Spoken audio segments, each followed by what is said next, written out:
बीड जिल्ह्यातील केज तालुक्यातील मसाजोग गावचे सरपंच संतोष देशमुख यांचे भर दिवसा अपहरण करून नियोजित कट करून निर्घुण हत्या करण्यात आली। संतोष देशमुख यांच्या हत्येचे संपूर्ण राज्यभरात पडसाद उमटताना पाहायला मिळत आहेत। सकल मराठा समाजाच्या वतीने आज धुळे जिल्हाधिकारी कार्यालयासमोर देखील संतोष देशमुख यांच्या हत्येच्या निषेधार्थ सकल मराठा समाजाच्या वतीने निदर्शने करण्यात आली।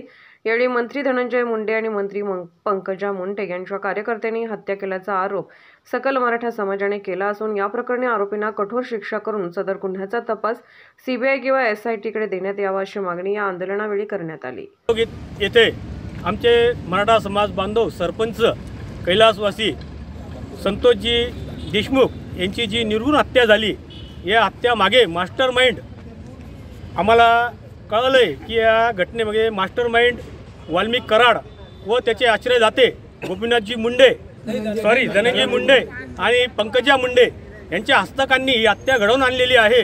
तरी आम्ही सरकारला आमच्या सकल मराठा समाजामार्फत विनंती करतोय की जे हत्यारे आहेत त्या हत्यारांवर मोक्का अंतर्गत कारवाई केली गेली पाहिजे आणि ही चौकशी सीआयडी मार्फत न करता एसआयटी मार्फत चौकशी झाली पाहिजे अशी सकल मराठा समाजाची मागणी आहे।